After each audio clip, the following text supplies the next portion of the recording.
আসসালামু আলাইকুম ওরহমতুল্লাহি ওবরকাতুহু। সানি লিওনি, মিয়া খলিফা, জনি সিং, দৌলুদ্দিয়া, সরি, আমি দুহাত জোর করে আপনাদের কাছে মাফ চেয়ে নিচ্ছি। এখানে সানি লিওনি, মিয়া খলিফা, জনি সিং, দৌলুদ্দিয়া এই চারটা শব্দ ব্যবহার করার কারণে। আর যে আমি যদি এই চারটা শব্দ ব্যবহার না করতাম, আপনি আমার ভিডিওটা দেখতেন না, আপনি আমার ভিডিওটাকে আস্তে করে উপরে স্ক্রল করে দিতেন। তো যাই হোক, যেগুলো কথাই বলে হোক না কেন, যেহেতু আমি আপনাকে আমার ভিডিওতে ক্যাচ করে ফেলেছি, আপনাকে থামিয়ে দিয়েছি, সুতরাং আপনার কাছে আমার অনুরোধ থাকবে, আমি আবারও দুহাত জোর করে বলবো, আপনি আজকে বিরক্ত হইলেও আমার ভিডিওটাকে শেষ পর্যন্ত দেখবেন। কেন দেখবেন? সত্যি করে বলতেছি, বেশ কয়েকদিন ধরে আমার মনের ভিতরে একটা বিষয় ছটপট ছটপট ছটপট ছটপট করতেছে। আমি চাচ্ছি আমার এই কথাটা আপনাদের সাথে শেয়ার করি। আসলে আপনারা যারা জীবন জীবন করতেছেন, এই যে হেরেশানি পেরেশানি, কাজ, চাকরি, দৌড়াদৌড়ি, মানে কত কি এই জীবনের জন্য, এরকম করতে করতে করতে জীবন আর জীবন নাই।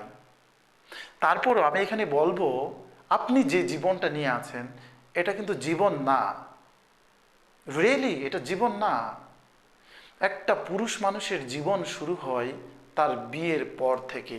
আর বাস্তবতা, পুরুষ মানুষের বাস্তবতা হলো যেদিন সে বাচ্চার বাবা হবে সেদিন থেকেই সে বাস্তবতা বুঝতে পারবে। তার আগে এবং পরে সে বুঝতে পারবে না। এতে আপনি বা আপনারা যেই হন না কেন, আপনি যতই জীবনের সংজ্ঞা দেন, জীবনের কথা বলেন, বাস্তবতার কথা বলেন, আপনি কিছুই জানেন না। যাই হোক, সালটা ছিল 2023, আমি বিয়ে করলাম। এখন 2025, 2026 সাল প্রায় ছুঁই ছুঁই অবস্থা। আমার একটা ছোট্ট মেয়ে আছে, বয়স তার 8 মাস। আমি যখন অফিসে যাই, অফিসে গেলেই আমার মেয়ের কথা যখনই আমার মনে পড়ে, অফিসে আর থাকার ইচ্ছা করে না। তখনই হঠাৎ করে আমার মাথায় একটা চিন্তা আসলো, আমার মেয়ে তো কথা বলতে পারে না। যখন আমার মেয়েটা একটু বড় হবে, আমাকে আব্বু বলে ডাকবে, আমার কাছে খাবার চাইবে, তখন আমার মেয়ের প্রতি আমার ভালোবাসাটা আরও বেড়ে যাবে।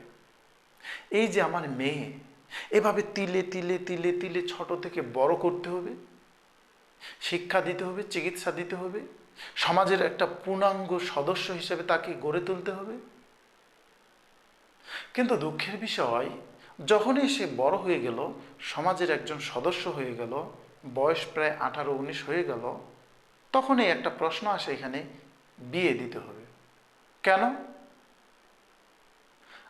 আমি এটা অ্যাকসেপ্ট করলাম না। আমি খাওয়াইলাম, আমি বড় করলাম, আমি শিক্ষা দিলাম, এখন বিয়ে দিতে হবে, অন্যের ঘরে পাঠায় দিতে হবে কেন? আমি এটা অ্যাকসেপ্ট করি না। কেন বিয়ে দিতে হবে? কেন? আমার বাসায় কি খাবারের অভাব পড়লো? আমার বাসায় কি জায়গার সমস্যা হলো? জায়গা নাই, কেন বিয়ে দিতে হবে? কিন্তু দিতে হবে, কারণ এ যে বিধির বিধান, বিধির বিধান যে মানতে হবে।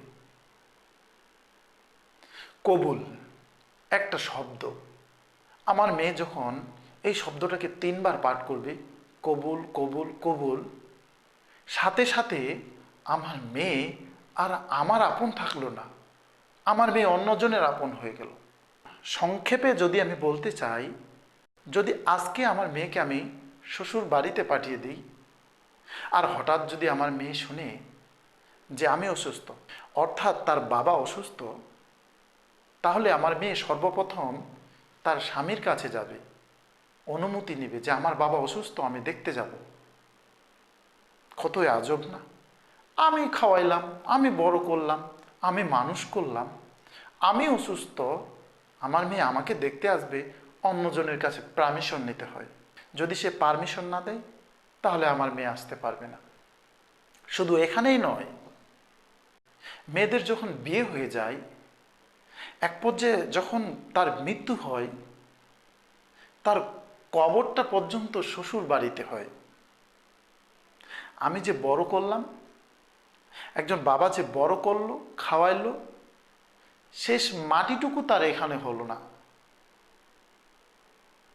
শুধু এখানেই নয়, যখন কবরস্থ করা হয় অর্থাৎ মাটি দেওয়া হয়, এই অনুমতিটা নিতে হয় স্বামীর কাছ থেকে।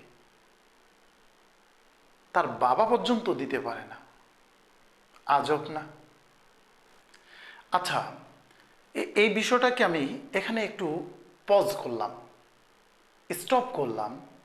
এই যে আমি বিয়ে নিয়ে এতগুলো কথা বললাম, আসলে একজন বাবা এবং একজন মা, অর্থাৎ বাবা মা, তার মেয়েকে যখন বিয়ে দেয়, এই বাবা মার শারীরিক এবং মানসিক অবস্থা কোন লেভেল পর্যন্ত পৌঁছায় যাইতে পারে, এটা একবার চিন্তা করেছেন আপনি? এটা কিন্তু বুঝতে হবে আপনাকে। একজন বাবা এবং একজন মা যখন তার মেয়েকে বিয়ে দেয়, ঠিক সেই সময় তাদের শারীরিক এবং মানসিক অবস্থাটা কেমন থাকে, কোন লেভেল পর্যন্ত পৌঁছায় যায়, এটা কিন্তু আপনাকে বুঝতে হবে। কোন লেভেল পর্যন্ত পৌঁছায়? কথায় আছে,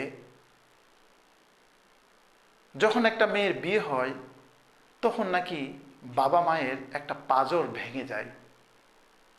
অর্থাৎ একটা পাঁজরকে এভাবে বাঁকা করলে যেমন হয়, পাঁজর বলতে দেহের যে পাঁজর থাকে, এখানে আমি এটা বলতেছি, একটা পাঁজরকে এভাবে বাঁকা করলে যেমন হয়, ঠিক অনুরূপ বাবা মায়ের একটা করে পাঁজর ভেঙে যায় একটা মেয়ের বিয়েতে।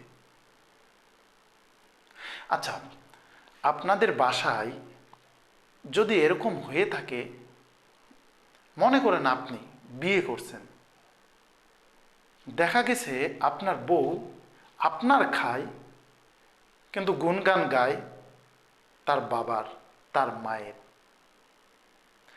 এখানে আপনার প্রতি আমার হাই রিকোয়েস্ট থাকবে, কখনো এই সমস্ত মেয়েগুলোকে খারাপ চোখে দেখবেন না। যদি সে বাবার গুণগান গায় আপনার খেয়ে, কখনো খারাপ চোখে দেখবেন না। কেন? আমার মেয়েকে যখন আমি বিয়ে দিয়ে দিব, আমি যদি শুনি যে আমার মেয়ে শ্বশুর বাড়িতে গিয়েও আমার গুণগান গায়, তাহলে আমার ভালো লাগবে না? সেম ঘটনা, আমি যাকে বিয়ে করে নিয়ে আসব, সে যদি তার বাবার গুণগান গায়, তখন আমার খারাপ লাগবে কেন? আসলে মেয়ে জাতিরা এরকমই, বাবা এবং মায়ের প্রতি তাদের ভালোবাসাটা একটু বেশি কাজ করে। বাবার গুণগান গাওয়ার অর্থ এই নয় যে আপনাকে ভালোবাসে না। এখন আপনি আমাকে এখানে একটা প্রশ্ন করতে পারেন যে, ও হ্যাঁ, অনেক মেয়ে আছে শ্বশুরকে তো সম্মান করে না, শাশুড়িকে সম্মান করে না। বিশ্বাস করেন, ট্রাস্ট করেন, কোনো এক জায়গায় ভুল আছে। মেয়ে জাতি এমন একটা জাতি, তাকে যদি ভালোবাসা দেওয়া যায়, তাকে যদি ভালোবাসা যায়, তার থেকে অনেক কিছু পাওয়া যায়। একজন শ্বশুর যখন তার ছেলের বউকে নিজের মেয়ের মতো দেখবে, এটা 100% শিওর সেই মেয়ে তার শ্বশুরকে নিজের বাপের মতো দেখবে। এখন কথা হলো যে অনেক শ্বশুর আছে বৌমাকে নিজের মেয়ের মতো দেখে, কিন্তু বৌমা তার শ্বশুরকে বাবার মতো দেখে না। আবার আমি এখানে আপনাকে একটা বিষয় ফোকাস করতে বলবো। যদি এমনটা হয়ে থাকে, তাহলে আপনি আমার রিয়েলিটি দিয়ে আপনাকে বিচার করেন। যেমন মনে করেন আমি বাজার থেকে একটা নতুন কোনো কিছু নিয়ে আসলাম বাসায়, নিয়ে আসতে আমার দেরি, কিন্তু আমার মেয়ে ওটা হাত থেকে ফেলে ভাঙতে দেরি না। এটা ভাঙতে না ভাঙতেই একটু পরে দেখা গেল সে খাইতে বসছে, তার হাত থেকে ভাতের প্লেটটা পড়ে গেল। এই যে একটা জিনিস ভেঙে দিল, ভাতের প্লেট পড়ে গেল, আমি কিন্তু এখানে আমার মেয়েকে মারধর করতে পারবো না। কারণ সে আমার মেয়ে, সে হাজারটা ভুল করলেও আমি মাথা পেতে নেব। অনুরূপভাবে আমি যদি আমার ছেলের বউকে এভাবে বারংবার নিজের মেয়ের মতো করে যে কোনো ভুলকে মাথা পেতে নিতে পারি, তাহলে অবশ্যই সেই মেয়ে তার শ্বশুরকে বাবার চোখে দেখবে। সরি, আমি এখানে ভিডিও করতেছি কিন্তু আমার মেয়ে উঠে গেছে। ভিডিওর বাকি অংশ হয়তো অন্য কোনো ভিডিওতে বলা হবে। আজকে এ পর্যন্তই। আসসালামু আলাইকুম।